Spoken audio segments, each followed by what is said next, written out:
മലങ്കര കത്തോലിക്ക സഭാ അധ്യക്ഷൻ കർദിനാൾ ബസേലിയോസ് മാർ ക്ലെമീസ്, കാത്തോലിക്ക ബാവ, മുസ്ലിം ലീഗ് അധ്യക്ഷൻ പാണക്കാട് സയ്യിദ് സാദിഖ് അലി ശിഹാബ് തങ്ങളുമായി കൂടിക്കാഴ്ച നടത്തി. പാണക്കാടായിരുന്നു കൂടിക്കാഴ്ച നടന്നത്. പി കെ കുഞ്ഞാലിക്കുട്ടി, പാണക്കാട് സയ്യിദ് റഷീദ് അലി ശിഹാബ് തങ്ങൾ, സയ്യിദ് ഹമീദ് അലി ശിഹാബ് തങ്ങൾ എന്നിവർ ചേർന്ന് സ്വീകരിച്ചു. മതസൗഹാർദ്ദം ഊട്ടിയുറപ്പിക്കാൻ സയ്യിദ് സാദിഖ് അലി ശിഹാബ് തങ്ങൾ നടത്തുന്ന പ്രവർത്തനങ്ങൾക്ക് കർദിനാൾ പിന്തുണ അറിയിച്ചു. മുനമ്പം അടക്കമുള്ള പ്രശ്നങ്ങളിൽ സാദിഖ് അലി തങ്ങളുടെ ഇടപെടലിനെ അദ്ദേഹം അഭിനന്ദിച്ചു. കർദിനാൾ മാർ ക്ലെമീസ് ആദ്യമായിട്ടാണ് പാണക്കാട് സന്ദർശിക്കുന്നത്. പാണക്കാട് സാദിഖ് അലി തങ്ങൾക്കെതിരെ സമസ്ത നേതാവ് ഹമീദ് ഫൈസി അമ്പലക്കടവ്. സാദിഖ് അലി തങ്ങൾ ക്രൈസ്തവ ആചാരങ്ങളുടെ ഭാഗമാകുന്നതിൽ വിമർശനം ഉന്നയിക്കുകയാണ് അദ്ദേഹം. ഇതര മതങ്ങളുടെ ആചാരങ്ങളുടെ ഭാഗമാകുന്നത് മുസ്ലിം ധർമ്മശാസ്ത്രത്തിന് വിരുദ്ധമാണ്. സാദിഖ് അലി തങ്ങൾ ക്രൈസ്തവ പുരോഹിതന്മാർക്കൊപ്പം കേക്ക് മുറിച്ച് കഴിച്ചതിന്റെ പേരിലാണ് ഈ വിമർശനം ഉന്നയിച്ചത്. ജമാഅത്തെ ഇസ്ലാമി എന്ന പാർട്ടി വളരെ തന്ത്രപരമായി കേരളീയ മുസ്ലിം സമൂഹത്തിൽ വിള്ളലുണ്ടാക്കി, മുസ്ലിം ലീഗിലും സമസ്തക്കളിലും വിള്ളലുണ്ടാക്കി, സമസ്തക്കും പാണക്കാട് തങ്ങന്മാർക്കിടയിൽ വിള്ളലുണ്ടാക്കി, അവരെ ഭിന്നിപ്പിച്ച് അവർക്ക് നുഴഞ്ഞുകയറി ആധിപത്യം സ്ഥാപിക്കാനുള്ള നിഗൂഢമായ നീക്കത്തിന് കരുവാവുകയാണ് സത്യത്തിൽ ചെയ്യുന്നത്. ജമാഅത്തെ ഇസ്ലാമിനെ തിരിച്ചറിയാൻ നമ്മൾ വളരെ വൈകിപ്പോയിട്ടുണ്ട്. സത്യം പറഞ്ഞാൽ ഇന്ത്യൻ യൂണിയൻ മുസ്ലിം ലീഗ് പിളർപ്പുണ്ടാക്കിയത് ആര്യ? INL എന്ന രണ്ടാമത്തെ കക്ഷി ഉണ്ടാക്കിയത് ശരിക്ക് വിശകലനം ചെയ്താൽ സാക്ഷാൽ ജമാഅത്തെ ഇസ്ലാമിയും ജമാഅത്തെ ഇസ്ലാമിയുടെ അനുബന്ധ ആസ്ഥാനമായ കോഴിക്കോട് ഇസ്ലാമിക് യൂത്ത് സെന്ററും ജമാഅത്തെ ഇസ്ലാമിയുടെ പത്രമായ മാധ്യമമാണ് ഈ രണ്ടാക്കിയത്. INL എന്ന രണ്ടാമത്തെ മുസ്ലിം ലീഗിന്റെ പിളർപ്പുള്ള രണ്ടാമത്തെ കക്ഷിയെ ഉണ്ടാക്കുന്ന സമയത്ത് ഈ ജമാഅത്തുകാർ മുന്നോട്ട് വെച്ച ആശയം എന്താണെന്നോ? AA വഹാബിനെ അതിന്റെ യൂത്ത് വിങ്ങിന്റെ സംസ്ഥാന അധ്യക്ഷനാക്കണം. അദ്ദേഹം മുൻ സിമിയുടെ സംസ്ഥാന ലീഡർഷിപ്പ് അവിടെ അതിന്റെ ആസ്ഥാനമായ ഇസ്ലാമിക് യൂത്ത് സെന്ററിന്റെ ജനറൽ സെക്രട്ടറി പ്രസിഡന്റ് ആക്കിയാലോ AA വഹാബിനെ? വളരെ ഗൗരവമായി ചിന്തിക്കണം. ആ INL പ്രവർത്തിച്ചിരുന്ന നേതാവായിരുന്നു, ഇതേ വിഭാഗത്തിന് വേണ്ടി ചരടുവലി നടത്തിയ ആളായിരുന്നു ഇന്നത്തെ മുസ്ലിം ലീഗിന്റെ ജനറൽ സെക്രട്ടറി PMA സലാം സാഹിബ്. PMA സലാം മുസ്ലിം ലീഗ് ജനറൽ സെക്രട്ടറി സ്ഥാനത്ത് എങ്ങനെത്തി? യോജിക്കുന്ന സമയത്ത് ഇതേ ജമാഅത്തിന്റെ ചരടുവലികളും ഭംഗിയായി നടന്നിട്ടുണ്ട്. അവരാണ് നമ്മളെ പഴക്കാൻ ശ്രമിക്കുന്നത്. മുസ്ലിം ലീഗും സമസ്തയും തമ്മിൽ ചരിത്രത്തിൽ ഒരിക്കലും ഭിന്നപ്പെട്ടായിട്ടില്ല. ജമാഅത്തെ ഇസ്ലാമിയെയും PMA സലാമിനെതിരെയും വലിയ വിമർശനം ഉന്നയിക്കുന്നു. PMA സലാം മുസ്ലിം ലീഗിലേക്ക് തിരിച്ചെത്തിയതിനു പിന്നിലും ചരട് വലിച്ചത് ജമാഅത്തെ ഇസ്ലാമി എന്നാണ് കുറ്റപ്പെടുത്തൽ. CV അനുമോദ് ചേരുന്നു. അനുമോദ്, വലിയ തരത്തിലുള്ള നീക്കമാണ് ഈ പാണക്കാട് കുടുംബത്തിലെത്തി ക്ലെമീസ് ബാവ അദ്ദേഹം നടത്തിയ സന്ദർശനമാണോ ഈ വിവാദത്തിന് ഇടവച്ചിരിക്കുന്നത്?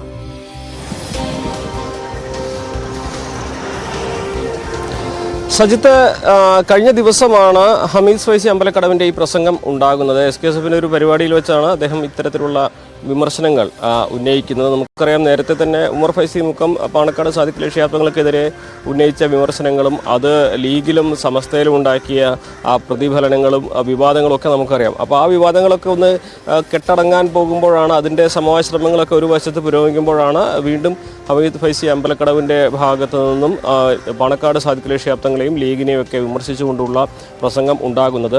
രണ്ട് കാര്യങ്ങളാണ് അദ്ദേഹത്തിൻ്റെ പ്രസംഗത്തിൽ പ്രധാനമായിട്ടുള്ളത്. ഒന്ന്, ലീഗിനെ വിമർശിക്കുന്നു. PMA സലാമിനെ പോലെയുള്ളവർ വളരെ നിശ്ചിതമായ ഭാഷയിൽ, രൂക്ഷമായ ഭാഷയെ വിമർശിക്കുന്നു. ജമാഅത്തെ ഇസ്ലാമിയുമായിട്ടുള്ള ആ കൂട്ടുകെട്ടാണ് ഇപ്പോൾ ലീഗിനുണ്ടാകുന്നതെന്ന ആക്ഷേപം, അത് നേരത്തെ ഉന്നയിച്ചതാണ്, അത് വീണ്ടും ആവർത്തിക്കുന്നു. രണ്ടാമതായിട്ട്, നേരത്തെ സാദിഖ് അലി ശിഹാബ് തങ്ങൾ മത സൗഹാർദ്ദത്തിൻ്റെ പല പരിപാടികളും നടത്തിയിരുന്നു. അതിൻ്റെ ഭാഗമായിട്ട് അദ്ദേഹം ക്രൈസ്തവ സഭാ മേലധ്യക്ഷന്മാരുമായി കൂടിക്കാഴ്ചകൾ നടത്തിയിരുന്നു.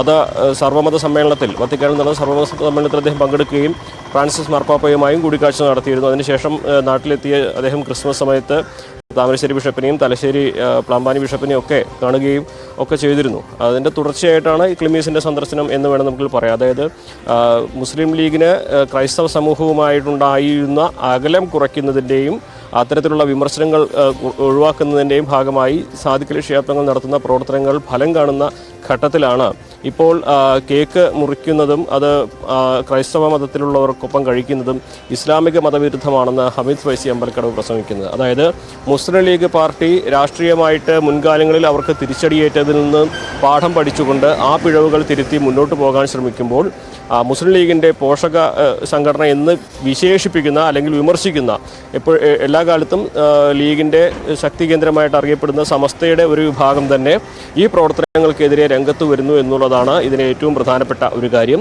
ഇത് രാഷ്ട്രീയമായിട്ട് ലീഗ് ഒരു വശത്ത് മുന്നേറാൻ ശ്രമിക്കുമ്പോൾ സാമുദായികമായിട്ടുള്ള വിഷയങ്ങൾ പറഞ്ഞുകൊണ്ട് ലീഗിനെയും സാദിഖ് അലി ശിഹാബ് തങ്ങളെയും വിമർശിക്കുകയാണ് ഇവിടെ ചെയ്യുന്നത്. എന്താണെങ്കിലും ക്ലിമീസിൻ്റെ സന്ദർശനവും ഇതുമായിട്ട് ബന്ധമില്ലെങ്കിലും രണ്ടും യാദൃശ്ചികമായിട്ട് ഒരേ സമയത്ത് വന്നു എന്നുള്ളതാണ് ഇതിൽ ഏറ്റവും പ്രധാനപ്പെട്ട ഒരു കാര്യം. നേരത്തെ ഉമർ ഫൈസി മുക്കത്തിൻ്റെ പ്രസ്താവനകൾ ഉണ്ടാക്കിയ ആ ക്ഷീണം അത് വളരെ വലുതായിരുന്നു. സമസ്തയും ലീഗുമായിട്ടുള്ള ആ ഒരു ബന്ധം അത് ശക്തിപൂർവ്വം മുന്നോട്ട് പോകുന്നതിനിടെയാണ് ഉമർ ഫൈസി മുക്കത്തിൻ്റെ ഭാഗത്തു നിന്ന് ഇത്തരം പ്രസ്താവനകൾ വരുന്നതും തുടർന്ന് വലിയ വിവാദങ്ങൾ ഉണ്ടാകുന്നതും അതേ തുടർന്ന് ചർച്ച ചെയ്യാൻ തന്നെ മുഷാവറ യോഗം തന്നെ വിളിക്കുകയും ചെയ്യുന്നത്. ആ തർക്കങ്ങളൊക്കെ ഒരു വശത്ത് പരിഹരിക്കപ്പെടാൻ ഉള്ള നടപടികൾ പുരോഗമിക്കുമ്പോഴാണ് വീണ്ടും സാദിഖ് അലി ശിഹാബ് തങ്ങളെ കടന്നാക്രമിച്ചുകൊണ്ടും മുസ്ലിം ലീഗിനെ കടന്നാക്രമിച്ചുകൊണ്ടും ഹമീദ് ഫൈസി അമ്പലക്കടവിൻ്റെ ഭാഗത്തുള്ള പ്രകോപനപരമായ പ്രസംഗം ഉണ്ടാകുന്നതും ഇതിനെ തുടർന്ന് ഇനി എത്രത്തോളം വിമർശനങ്ങൾ ഉണ്ടാകും, അതിനെ എതിർത്തുകൊണ്ടുള്ള നിലപാട് ആരെല്ലാം സ്വീകരിക്കുമെന്നുള്ളതാണ് കണ്ടറിയേണ്ടത്. സജിത്ത്.